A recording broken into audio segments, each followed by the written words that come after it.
காலம் மாறிக்கிட்டு இருக்கு. காலத்துக்கு ஏற்ற மாதிரி வியாபாரத்தை மாத்திக்கிறது தான் புத்திசாலித்தனம். இல்லைன்னா காணாம போயிடும்.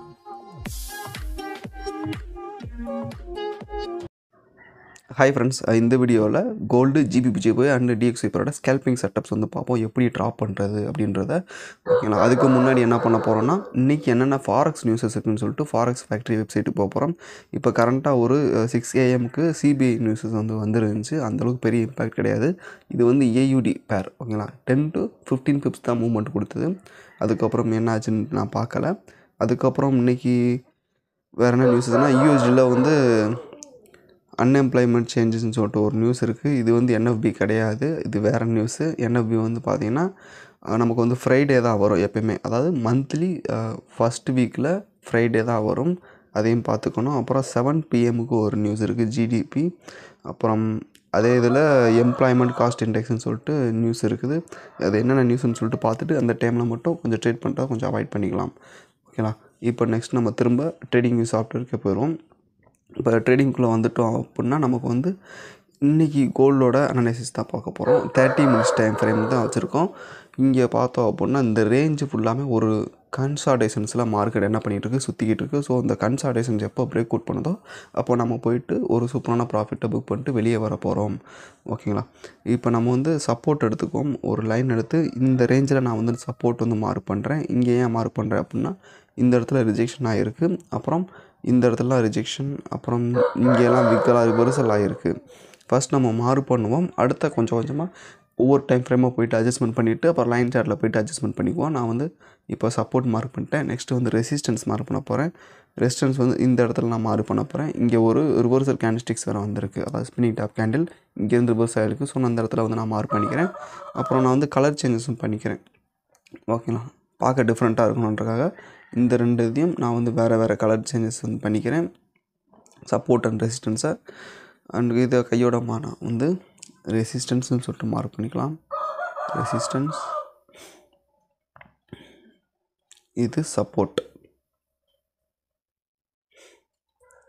இப்போ சப்போர்ட் அண்ட் ரெசிஸ்டன்ஸ் வந்து மார்க் பண்ணியாச்சு. நெக்ஸ்ட்டு வந்து டார்கெட் மார்க் பண்ணுவோம். ஓகேங்களா, டார்கெட் வந்து பார்த்தோம் அப்படின்னா கீழே இருக்கக்கூடிய இந்த ரிஜெக்ஷன்ஸில் வந்து நான் மார்க் பண்ணுறேன். இங்கே ஒரு ஸ்ட்ராங்கான ஒரு சப்போர்ட் ஏரியா இருக்குது. மார்க் பண்ணிவிட்டு கலர் வந்து சேஞ்சஸ் பண்ணிக்கிறேன். அதுக்கப்புறம் அப்சைடு பார்த்தோம் அப்படின்னா, அப்சைடு வந்து இந்த ரேஞ்ச் வரையும் நமக்கு வந்து கிளியராக போகும். நம்ம ஏன் இந்த ரேஞ்சில் மார்க் பண்ணுறோம் அப்படின்னா, கிளியர் டார்கெட் ரேஞ்ச் இருக்குது. ஸோ கிளியராக போய்ட்டு அச்சீவ் ஆகும். நமக்கு எந்த அளவுக்கு ப்ரீவியஸாக இருக்குது கேண்டில்ஸ்டிக்ஸ் வந்து கிளியராக இருக்கும், அந்தளவுக்கு ப்ரெசண்ட்டாக ஏதாவது ஒரு பிரேக் அவுட் கொடுக்குது அப்படின்னா அந்தளவுக்கு கிளியராக போய்ட்டு மூவ்மெண்ட் கொடுக்கும். அதுவும் வால்யூம் டைமில் எடுத்தோம் அப்படின்னா. ஸோ நமக்கான டார்கெட் வந்து இந்த ரேஞ்சில் வந்து மார்க் பண்ணிக்கிறோம். இது ரெசிஸ்டன்ஸை பிரேக் அவுட் ஆனால் இருக்கக்கூடிய டார்கெட். அது மாதிரி டவுன் சைடு வந்து இந்த டார்கெட். ஓகே, இப்போ லெவல்ஸ்லாம் வந்து மார்க் பண்ணிட்டோம். இப்போ நெக்ஸ்ட்டு வந்து ஒவ்வொரு டைம் ஃப்ரேமாக போய்ட்டு அட்ஜஸ்ட்மெண்ட் பண்ணிக்குவோம். இப்போ நெக்ஸ்ட் நான் சூஸ் பண்ண போகக்கூடிய டைம் ஃப்ரேம் பார்த்திங்கன்னா 30 minutesலேருந்து நான் வந்து 1 hour மாற்றிக்கிறேன். 1 hour பார்த்தோம் அப்படின்னா நமக்கு வந்து கரெக்டாக அப்சைடு வந்து மார்க் பண்ணது கரெக்டாக தான் இருக்குது அந்த ஸ்பின்னிங் டாப் கேண்டலில். அதுக்கப்புறம் சப்போர்ட்டும் ஓகே, டவுன் சைட் டார்கெட்டும் ஓகே. அப்சைட் டார்கெட்டை கூட கொஞ்சம் கரெக்ஷன் பண்ணி இந்த க்ளோஸில் வச்சிடுறேன். ஓகேங்களா, 1 hour டைம் ஃப்ரேமில் க்ளோசிங்கான ப்ரைஸில் நான் வந்து மார்க் பண்ணிக்கிறேன். நெக்ஸ்ட்டு வந்து 4 hours டைம் ஃப்ரேமே மார்க் பண்ணிக்கிறேன்.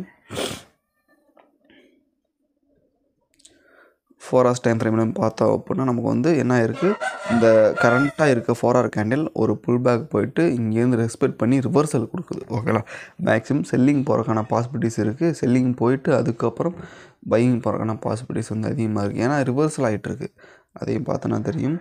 இந்த 1 hour கேண்டிலோட லோவாக நெக்ஸ்ட் கேண்டில் கட் பண்ணிச்சுன்னா அது ஒரு தாராளமாக வந்து செல் பண்ணலாம். இது வந்து ஒரு பேரிஷ் கேண்டில். ஓகேங்களா, அப்புறம் இன்னும் கொஞ்சம் ஹையர் டைம் ஃப்ரேம் கூட போய் பார்த்துக்குவோம். ஒன் டைம் டெய்லி கேண்டில் என்ன மாதிரி ஓப்பன் ஆகிருக்கு அப்படின்னா, டெய்லி கேண்டில் பார்த்தோம் அப்படின்னா நமக்கு ஒரு லாங் விக் கேண்டில் வந்திருக்கு. ஸோ நம்ம எப்பவுமே சொல்கிற மாதிரி தான், இந்த மாதிரி லாங் விக் கேண்டில் வந்து வருது அப்படின்னாவே அந்த கேண்டிலை நெக்ஸ்ட் கேண்டில் வந்து ஃபில் பண்ணுறதுக்கு மேக்ஸிமம் வந்து சான்சஸ் வந்து அதிகமாக இருக்குது. அப்படி பார்த்தோம் அப்படின்னா இந்த ரேஞ்செல்லாம் பார்த்தோம் அப்படின்னா இங்கேயும் அப்படி தான் இருக்குது. நீங்கள் பாஸ்ட் டேட்டாஸ் எல்லாத்தையும் எடுத்து பார்த்தீங்கன்னா உங்களால் கிளியராக பார்க்க முடியும். வெயிட் பண்ணி பார்ப்போம் ஒரு பர்ஃபெக்டான ரிவர்சல் கொடுக்கும். அதில் வந்து பை என்ட்ரி போங்க. சப்போஸ் செல் என்ட்ரி போகிறீங்க அப்படின்னா சின்னதாக ஒரு ப்ராஃபிட் வந்து புக் பண்ணிட்டு வெளியே வந்துடுங்க. ஆனால் பை என்ட்ரி ரொம்ப அதிகமாகவே இருக்குது. எவ்வளோ டார்கெட் எக்ஸ்பெக்ட் பண்ணலாம் அப்படின்னா இந்த கேண்டலோட பிக் வரையும் எக்ஸ்பெக்ட் பண்ணலாம். அப்படி பார்த்தோம் அப்படின்னா நமக்கு வந்து 900 பாயிண்ட்ஸ்க்கு மேலேயே வருது, 1000 பாயிண்ட்ஸ் வருது. 1000 பாயிண்ட்ஸ் வந்து ப்ராஃபிட் எக்ஸ்பெக்ட் பண்ண முடியும். ஒரு கேண்டில் இப்போ தான் ஃபார்மேஷன் ஆகிருக்கு, டெய்லி கேண்டில். இது வந்து என்ன பண்ணோம், ஒரு புல் பேக் எடுத்துகிட்டு போயிட்டு அந்த விக் எல்லாத்தையும் ஃபில் பண்ணோம். ஓகேங்களா? ஸோ நம்ம வந்து திரும்ப வந்து என்ன பண்ணிக்கலாம், 1 hour டைம் ஃப்ரேம் போயிடுவோம். இப்போ ஓவராலாக அந்த அனாலிசிஸ் என்ன புரியுது, இப்போதைக்கு ரிவர்சல் கொடுக்குறது எல்லாமே தற்காலிகத்துக்கான ரிவர்சல். சப்போஸ் செல் என்ட்ரி எடுக்கிறோம்னா சின்ன ப்ராஃபிட் ஒரு 10 to 20 பிப்ஸ் மட்டும் பிடிச்சிட்டு வெளியே வந்துடணும். ஏன்னா பர்ஃபெக்டான ரிவர்சல் கொடுக்குறதுக்காக மார்க்கெட் வந்து வெயிட் பண்ணிகிட்ருக்கு டெய்லி சார்ட்டில். அப்படி பார்த்தோம் அப்படின்னா நமக்கு வந்து இந்த கேண்டிலோட விக் வரையுமே போயிட்டு ஃபில் பண்ணக்கூடிய சான்சஸ் வந்து அதிகமாக இருக்குது. இந்த இங்கே இருக்க இந்த ரெட் கலர் கேண்டில். ஓகேங்களா? அப்படி பார்த்தோம் அப்படின்னா 1000 பாயிண்ட்ஸ் வந்து ப்ராஃபிட் வந்து எக்ஸ்பெக்ட் பண்ணலாம். வால்யூம் டைமில் நீங்கள் என்ட்ரு ஆனீங்கன்னா கரெக்டாக இருக்கும். இப்போ நீங்கள் இப்போ ஏஷியன் வந்து செக்ஷன் முடிவுக்குள்ளாட்டி என்ட்ரு ஆனீங்க அப்படின்னா ஒரு சூப்பரான ப்ராஃபிட்டே புக் பண்ண முடியும். இப்போ நம்ம வந்து சப்போர்ட் அண்ட் ரெசிஸ்டன்ஸ் லெவல்ஸ் வந்து மார்க் பண்ணிட்டோம். நெக்ஸ்ட்டு வந்து கேண்டில்ஸ்டிக்ஸை வந்து மாற்றி லைன் சார்ட்டில் வச்சுக்கோம். இது ஏன்னா பர்ஃபெக்டான ரிவர்சல்ஸை நம்ம வந்து பார்க்குறதுக்காக தான் நம்ம வந்து மார்க் பண்ணுறோம். இப்போ டவுன் சைட் டார்கெட்லாம் பார்த்தோன்னா ஓகே கிளியராக இருக்குது. இந்த ரேஞ்சில் இருக்க சப்போர்ட்டை வந்து மார்க் பண்ணியிருக்கோம். அது மாதிரி ரெசிஸ்டன்ஸ் பார்த்தோம் அப்படின்னா இந்த இடத்துல ரிஜெக்ஷன் இல்லை. ஆனால் நம்ம வந்து ப்ரீவியஸாக போய் செக் பண்ணிக்கலாம். ஆனால் கூட இல்லைன்னா வேறு எங்கனையாவது இருக்கும் பர்ஃபெக்டான ரிவர்சல். ஸோ வந்து இங்கே வந்து பார்த்திங்கன்னா இந்த இடத்துல இருக்குது. அப்போ அந்த ரெசிஸ்டன்ஸுக்கு அடுத்த இங்கே வேறு ரெசிஸ்டன்ஸ் இருக்கனால ஸோ நம்ம வந்து இங்கே வந்து மார்க் பண்ணால் தப்பே கிடையாது. ஏன்னா சப்போஸ் இதையும் நம்ம பார்க்காம விட்டோம் அப்படின்னா இந்த இடத்துல பட்டு ரிஜெக்ஷன் ஆகக்கூடிய சான்சஸ் வந்து அதிகமாக இருக்குது. ஃபேக் பிரேக் அவுட் ஆகிரும். இது சப்போர்ட்டில் இருக்குது ரிஜெக்ஷன். அது மாதிரி டார்கெட்டில் பார்த்தோன்னா இங்கேலாம் ரிஜெக்ஷன்ஸ் நிறையா இருக்குது. ஸோ நம்ம மார்க் பண்ண லெவல்ஸ்லாம் பார்த்தோன்னா நல்லா கிளியரான ரேஞ்சோடு தான் இருக்குது. கிளியரான ரேஞ்ச் அண்டு கிளியரான ரிஜெக்ஷன்ஸ். எந்தளவுக்கு ரிஜெக்ஷன்ஸ் வந்து நல்லா இருக்கோ அந்தளவுக்கு ஈஸியாக போய்ட்டு நமக்கு வந்து டார்கெட் அச்சீவ் ஆகும். அதே நம்ம வந்து பார்த்துக்கணும். ஓகே, சப்போர்ட் அண்ட் ரெசிஸ்டன்ஸ் வந்து இப்போ கிளியராக மார்க் பண்ணிட்டோம். நெக்ஸ்ட்டு திரும்ப நம்ம லைன் சார்ட்லேருந்து கேண்டில்ஸ்டிக்ஸே வச்சுட்டு upside and downside target எவ்வளோ இருக்குது அப்படின்றத பார்த்துருவோம். ஃபர்ஸ்ட் இந்த வந்து ரேஞ்சை வந்து மார்க் பண்ணிக்கோ எவ்வளோ வருது அப்படின்னு சொல்லிட்டு. இது வந்து பார்த்தோம் அப்படின்னா ஒரு 40 பிப் ரேஞ்ச். இந்த ரேஞ்சுக்குள்ளே நம்ம வந்து ட்ரேட் பண்ணக்கூடாது. 40 பிப்ஸ் நோ ட்ரேட். இந்த ரேஞ்சுக்குள்ளே ட்ரேட் பண்ண வேணாம். மேக்ஸிமம் வந்து ஃபேக் அவுட், ரிஜெக்ஷன் இந்த மாதிரி நிறையா இருக்கும். அது மாதிரி ரொம்ப சின்ன ரேஞ்ச் வேறு. நம்ம இதுக்கிடையில் வந்து எந்த ஒரு ட்ரேடும் எடுக்கக்கூடாது. ஓகேங்களா? நமக்கு வந்து பர்ஃபெக்டான ரிவர்சல் பிரேக் அவுட் கொடுக்கட்டும். அதுக்கப்புறம் போய்ட்டு என்ட்ரிஸ் வந்து எடுப்போம். இப்போ upside and downside target எவ்வளோ இருக்குன்னு சொல்லிட்டு செக் பண்ணி பார்ப்போம். அப்சைடு பார்த்தோம் அப்படின்னா ஆல்மோஸ்ட் 600 பாயிண்ட்ஸ் பக்கம் வருது. அதே மாதிரி டவுன் சைடு எவ்வளோ வருதுன்னு பார்ப்போம்.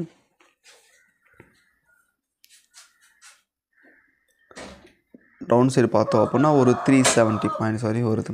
நம்ம எக்ஸ்பெக்ட் பண்ணுறது ஸ்கேல்பிங்னால ஒரு 10 to 15 பிப்ஸ் தான். ஓகேங்களா? இப்போதைக்கு கோல்டோட செட்டப் இதுதான். கிளியரான டார்கெட் ரேஞ்சோட நமக்கு upside and downside target வந்து ரொம்ப ரொம்ப கிளியராக இருக்குது. பிரேக் அவுட்காக வெயிட் பண்ணோம். கிளியரான பிரேக் அவுட் கொடுத்ததுக்கப்புறம் போய்ட்டு என்ட்ரிஸ் எடுப்போம். இப்போ மார்க்கெட்டில் வந்து 630 வால்யூம் வந்து வந்துடும்.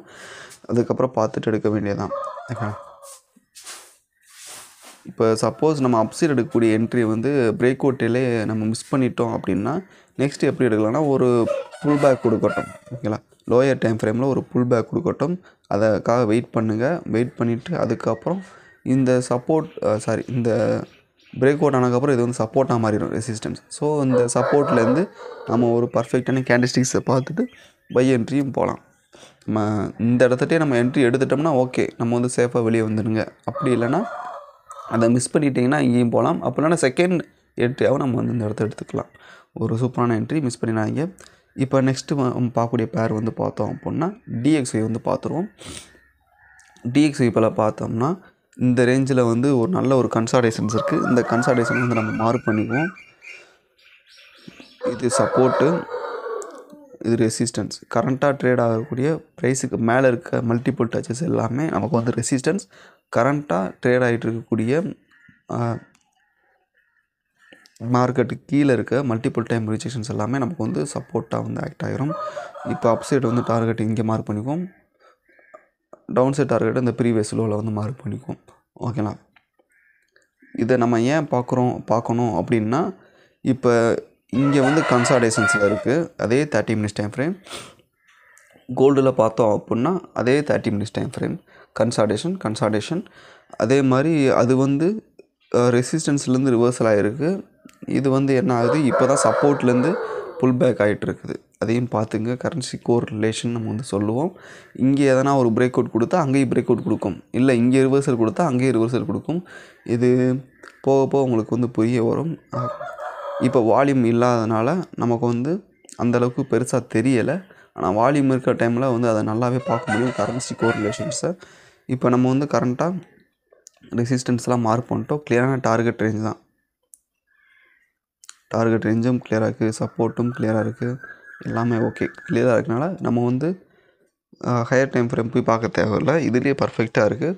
நம்ம வந்து லைன் சார்ட் மட்டும் போய் வச்சு பார்த்துக்குவோம். லைன் சார்ட்லேயும் பார்த்தோம்னா நமக்கு வந்து பர்ஃபெக்டான ரிவர்சல்ஸ்லாம் நம்ம வந்து மார்க் பண்ணியிருக்கோம்.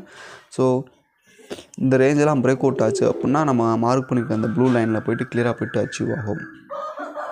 இப்போ நெக்ஸ்ட்டு வந்து ஜிபிபி ஜேபி பார்த்துப்போம். இது வந்து ஒரு சைடாக வந்து பார்த்துப்போம் ஒவ்வொரு டைம் ட்ரேட் பண்ணும்போது சேஃப்டிக்கு.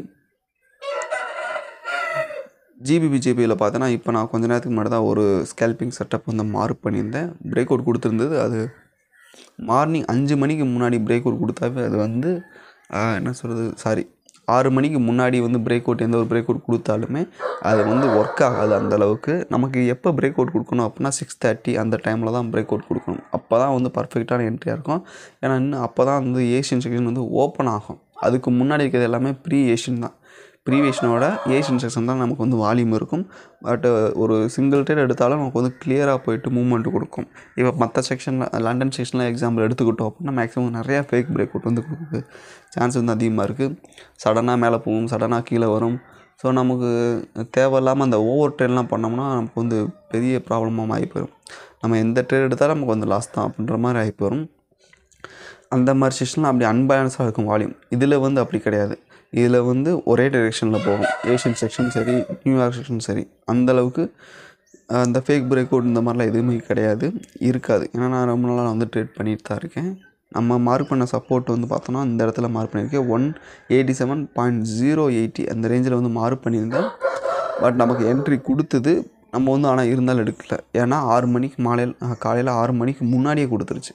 இப்போ இனிமேல் கொடுக்கக்கூடிய என்ட்ரி வந்து என்ன இருக்கும், ஒரு நல்ல ஒரு என்ட்ரியாக இருக்கும். இப்போ இந்த இடத்துல வந்து என்ன பண்ணுது, ரெஸ்பெக்ட் பண்ணுது மார்க்கெட். சப்போர்ட் எடுத்திருக்கு. இப்போ இந்த சப்போர்ட்டில் இந்த நெக்ஸ்ட் கேண்டில் வந்து ஒரு பையிங்கான ஆப்பர்ச்சுனிட்டி அமையும். ஏன்னா நெக்ஸ்ட் வந்து வால்யூம் கேண்டில் தான் ஓப்பன் ஆயிருமே. அதே மாதிரி அப்செட் டார்கெட்டும் பார்த்தோன்னா இந்த ரேஞ்சே கிளியராக இருக்குது. இப்போ கேண்டிஸ்டிக்ஸை கூட மாற்றிக்குவோம், லைன் சார்ட்டில் கூட வச்சுக்குவோம். சப்போர்ட் அண்ட் ரெசிஸ்டன்ஸ் வந்து கிளியராக தான் நம்ம வந்து மார்க் பண்ணியிருக்கோம். ரெசிஸ்டன்ஸ்லாம் பார்த்தா மல்டிபிள் டச்சஸ் நிறையா இருக்குது. இந்த இடத்துலையும் பார்த்தோம்னா இருக்கும், இங்கேயும் பார்த்தோம்னா இருக்கும். ஸோ நம்ம மார்க் பண்ண ஏரியாஸ் எல்லாமே கிளியராக தான் இருக்கும். அதே மாதிரி இந்த ரேஞ்ச் எவ்வளோ இருக்குன்னு சொல்லிட்டு பார்த்தோம். ஏன்னா இப்போ வந்து நம்ம மார்க் பண்ண சப்போர்ட்டில் வந்து ஃபேக் பிரேக் அவுட் கொடுத்துருச்சு. ஸோ இந்த ரேஞ்ச் எவ்வளோன்னு பார்த்துப்போம். நெக்ஸ்ட்டு செட்டப் தான் நம்ம வந்து வெயிட் பண்ணணும். ஃபேக் பிரேக் அவுட் ஆனால் அதே செட்டப்பில் போய்ட்டு வெயிட் பண்ணக்கூடாது. இது ஒரு 49 பிப்ஸ் ரேஞ்ச். No trade. இந்த ரேஞ்சுக்குள்ளே ட்ரேட் பண்ண வேணாம். பிரேக் அவுட் கொடுக்கட்டும்.